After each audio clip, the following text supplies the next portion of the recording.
The i20N, especially compared to some of its competition, is holding its value really, really well. Now, if you've done the slightest bit of research on the internet about these, you've probably seen all the horror stories about fuel pump failure and a bunch of other things. Let me just set all of that straight. Honestly, if you love driving, there are very few other cars that can top one of these. Okay, did you know that Top Gear not only awarded this, the Hyundai i20N, their Performance Car of the Year award, this little nugget of a thing took out the entire competition. The overall Top Gear Car of the Year award, this thing won it. Not this exact one, but yeah, you know what I mean. Now think about that for a second. An affordable little South Korean 5-door hot hatch took on the likes of the Lamborghini Huracan STO, the Ferrari SF90, and the Porsche 992 GT3 and beat them. However, that was back in 2021 when these were brand new. So what about now? How are they aging? Look, I'll tell you what, before we decide if we think you should buy one of these or not, how about we take you through what can possibly go wrong with them, starting with the exterior. First of all, and look, this is a complaint we're seeing time and time again on more recently built cars, but the paint, it can be really thin and soft. Loads of owners have reported issues with stone chips and just scratching really easily, especially on the black roof. Now, to hopefully mitigate this, plenty of owners recommend just getting the entire car PPF, that's a paint protection film. However, some owners that have used a thinner film have complained that even the film dents really easily because the paint underneath is just too soft to hold it all stable. Also, just check the paint quality along the bottoms of the doors as well, because there have been reports of a few discrepancies there as well. Now, the i20N has recently been updated and hopefully this next issue has been resolved, but on the pre-update cars, this entire rear light cluster can fill with water after you wash it, or just fill with condensation in general. But aside from that, that's about it for exterior issues with the i20N. It's interesting because when you look at things like electronic issues, panel gap problems, or just shitty build quality, problems that we see on many other hot hatches, often costing tens of thousands of dollars more than these don't suffer from any of those things. That's about it for problems. But just back to that recent update for a second. What update? Like, short of a few aesthetic changes and a little bit more tech here and there, pretty much the recipe stays exactly the same. The 1.6 litre Turbo 4 is carried over, as is the lack of an automatic gearbox. The tech was updated slightly with over-the-air updates now being available, but honestly, that's about it. And this makes you wonder why you'd bother buying a new one, because why not just save a few $1,000s and buy a really good used example instead? See, brand new, these things are retailing for around about $36,000, but on the used market, they kick off from around about $27,000.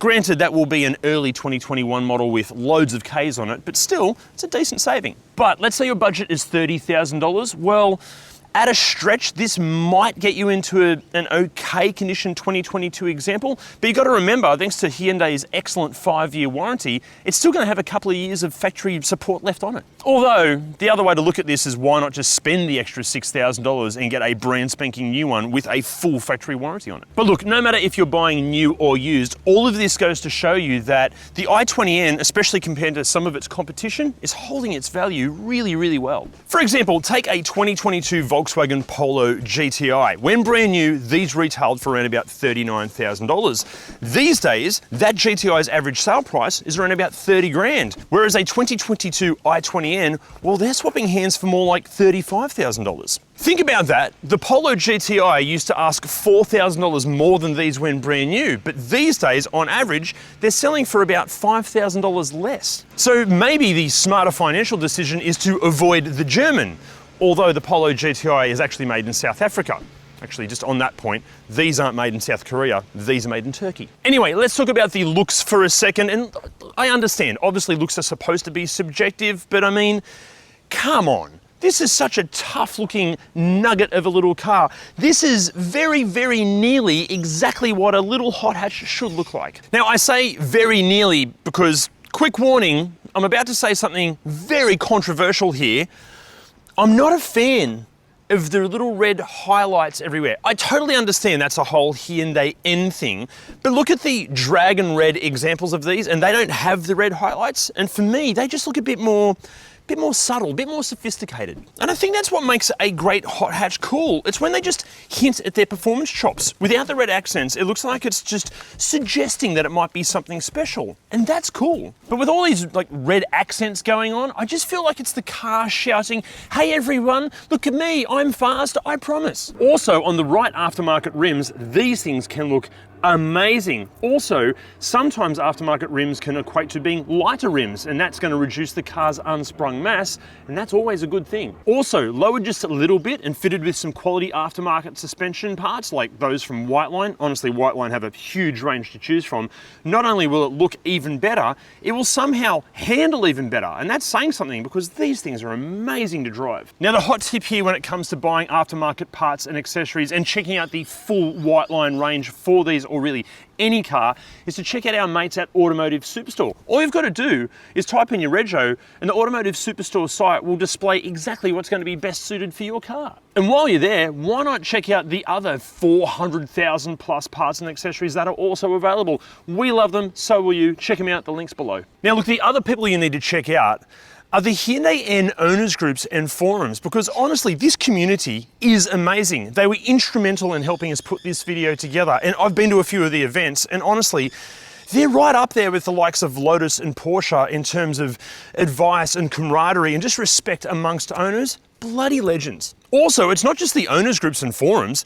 Hyundai's warranty actually covers you for non-competitive track days. So if you really want to see what your car can do, even Hyundai have your back. Now inside, what are these wonderful Hyundai owners bloody complaining about? Well, let's talk about the seats. As utterly supportive and comfortable as they are, and unlike the Ford Fiesta ST where you're constantly wishing they could be adjusted lower, these things, they honestly offer a near perfect seating position. Quite a few owners have complained that some of the materials Hyundai have used aren't all that resilient. For example, on the side bolsters especially, already owners are complaining about some of the leather cracking, or the squidge gets too squidgy, or the threading kind of comes loose. Now, when you go through some of the owners groups and forums, you might find the occasional owner claiming that Hyundai have actually replaced the seats under warranty. That's interesting. Maybe look into that. Also, another area that Hyundai seem to have cut some costs is in the materials used in the rest of the interior. Now look, it is important to remember these things are based on a budget-friendly hatchback, so it's safe to assume there's going to be plenty of hard, scratchy plastics, which, yeah, pretty much everything in here is hard plastics. The problem is hard plastic interiors in Australia with our harsh climate and our coarse roads can result in quite a few rattles and squeaks and weird sounds. Even in this car, there do seem to be some little rattles emanating from the passenger footwell area. But compliments to Hyundai here, because they've gone and done a Mazda with these hard plastics. What I mean is that, yeah, everything's hard to touch, but visually it looks more expensive than it actually is, and that's a good thing. Also, another good thing about hard plastics is just how resilient these interiors can be. I've actually lived with a handful of different i20Ns over the years as press cars and loan vehicles, and I've given them all a pretty hard time, but the interiors, even after abuse, honestly, they hold up really well. Even in regards to using it in terms of practicality, you've got a pretty good sized glove box there. You've got a wireless charging pad down here for your phone. You've got two cup holders here, and they're small enough to hold small pretentious coffees like the ones I love, like an oat piccolo. You've got a cubby hole under here, which is honestly a bit small, but the armrest slides back and forth to make things even more comfortable. Excellent sized door bins, but they are scratchy plastics, and that can mean bottles rattle around a little bit. There's nothing under there. There's no sunglasses holder. That's a bit annoying. There's no special spaces under the seats. That's it for practicality up front. Oh, no. You've also got these little sections here. These are specifically designed to collect as much dust and bits and pieces of life's filth as possible. Now, the infotainment system. If you've watched any of our other videos, you might have noticed a trend forming that anytime we feature a more recent car, there are endless complaints about infotainment systems with Bluetooth dropping out, Apple CarPlay and Android Auto not loading properly. But in the i20N, it's actually pretty bloody good. Look, they're not without their complaints, but the complaints seem to be so few and far between, we wouldn't call them common issues at all. Also, it's a really nice system to use. It's not BMW iDrive levels of intuitive, but still really, really good. Also, I love that all the air conditioning controls have actual buttons and it's separate from the screen. That's smart. But speaking of the screen, honestly, the levels of adjustment are just mind-blowing. If you're someone that likes to tinker with your car and tech in general, you're gonna love this. Now, just on features and equipment, look, this is the flagship i20 model, so it's gonna come with about as much stuff as an i20 can possibly get. And look, this is something that Hyundai have always been renowned for, offering a huge range of kit for a really good price, and the i20N just continues that tradition. However, one area that Hyundai might try to sting you is when it comes to the price of some of the consumables. Now look, plenty of manufacturers are guilty for this, so rather than paying ridiculous amounts of money for things like wiper blades or going to a spare parts place and trying to decipher which of the thousands of different options are going to work for you best, and do they even fit your car, and how hard are they to fit, just to mitigate all of those issues, hit the Wipertech link down below. Now look, we've been working with Wipertech for a couple of years now, and it's because we genuinely love their product. We use them on all of our cars, and they're the only ones we'd highly recommend. Not only because they're some of the best wiping wiper blades out there, but they're so easy to order, and they're gonna fit perfectly. Plus, when you order a set via the link below, you're gonna get 15% off and free express shipping. That means they're gonna rock up at your door, toot sweet. That is, unless you do what the wonderful Emma has done and lend us your car to feature. And if we do that, we're going to give you a set for free as a thank you present. To volunteer your car, simply hit the link below or message us on the socials. Now in the back seat, I'm exactly 17 centimeters taller than 2024 World Rally Champion Hyundai's Thierry Neuville.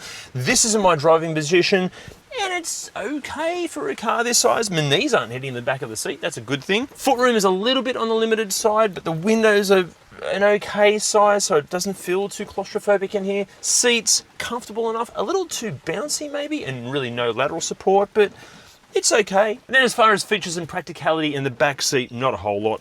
You've got a power outlet here, you've got a spot which might fit a phone, sort of there, but it's going to bounce about all over the place. Uno pocket on the back of the seat there, no pull down armrest, does have cup holders in the doors, but they're near impossible to get to once the door's closed if you have legs, and also more spots to collect life's filth just there.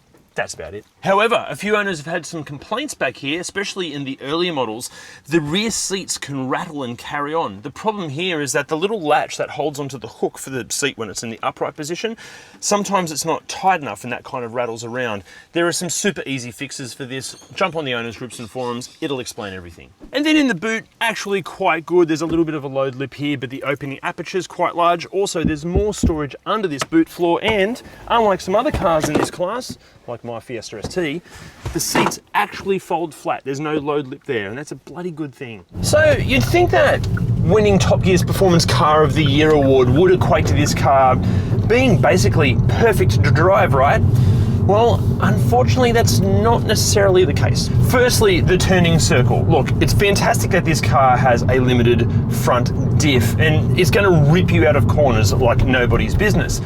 But to protect that front diff, Hyundai have had to reduce how much steering lock the thing can get. So it basically has the same turning circle as a World War II aircraft carrier, and that can be really frustrating in a little car like this. Also, that diff combined with the factory Pirelli P0 tyres, when you're at full lock, so when you're parking it, you can get a bit of a shudder from the front end. Although owners recommend fitting some Michelin Pilot Sports because that should fix this issue. It might also fix another issue too. Look, the standard Pirellis, they do grip and perform really well, but according to the owners, they don't last all that well, especially if you're participating in any warranty covered track days. But look, aside from those little issues when you're at full lock, as so many videos have already explained, this thing is an utterly wonderful car to drive, and more importantly, it's wonderful pretty much no matter what the scenario. Look, I've been lucky enough to track quite a few of these things, and I'm always blown away at not just their sheer ability on a racetrack, but just how fun they are at the limit. But then after that track day, change a few settings and drive home on the freeway or deal with traffic, and it's still a blast. On the freeway, they are plenty refined enough to just soak up thousands of kilometers with ease.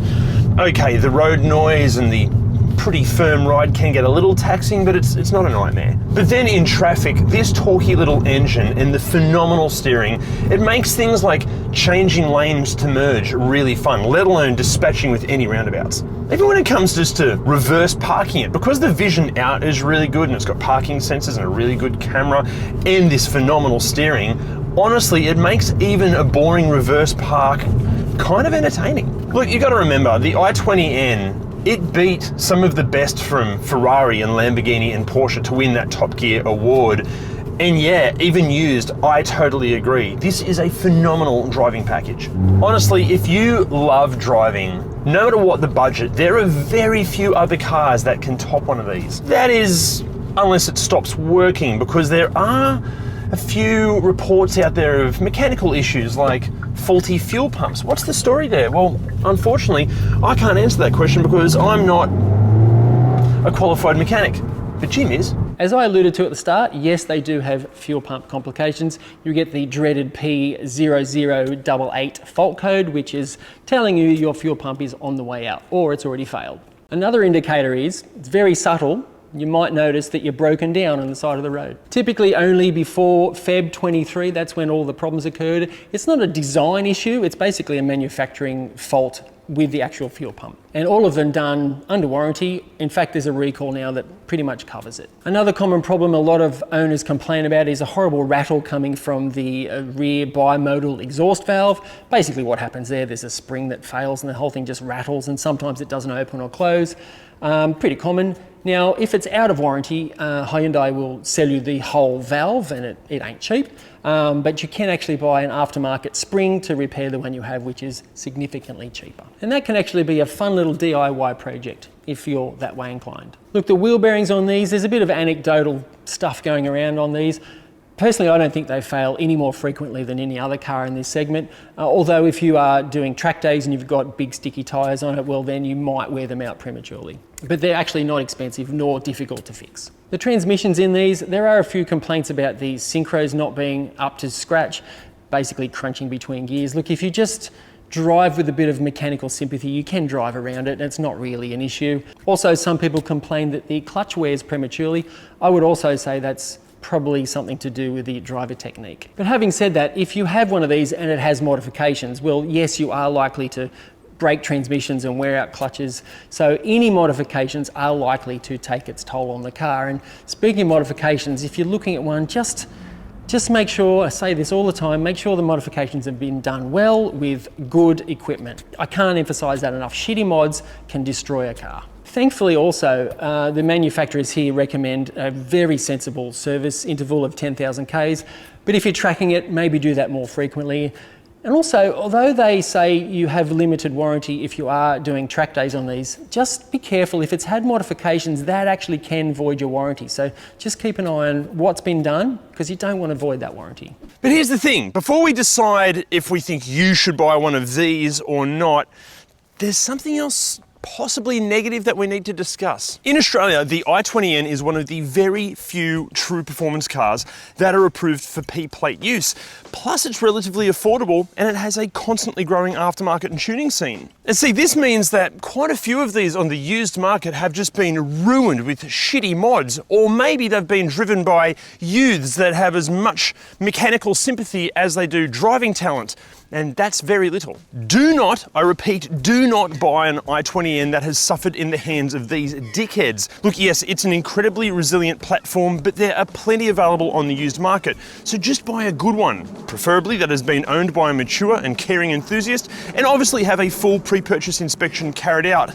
But if it passes those with flying colours, honestly, what a car. But the thing that impresses me most about the i20N is that when you consider what manufacturers have to go through these days in regards to legislation, safety requirements, emissions controls, somehow Hyundai have built this really affordable, practical and easy to live with little 5-door hatchback that is also amazing to drive and will dominate track days till the cows come home. But then what's most impressive is that Hyundai have basically taken what is metal and plastic electronics and injected all of that with genuine charm and charisma, and they've done it for what, like $35,000? Honestly, that is just amazing. I feel like the i20N is what all of the best hot hatches of the 1980s and 1990s wanted to be when they grew up. Look, a well cared for one of these is an absolutely fantastic car. And if you can afford one and you haven't bought one yet, are you okay? Why? Why haven't you bought one? This thing's awesome. Honestly, why haven't you bought one? Let us know in the comments. See you next time.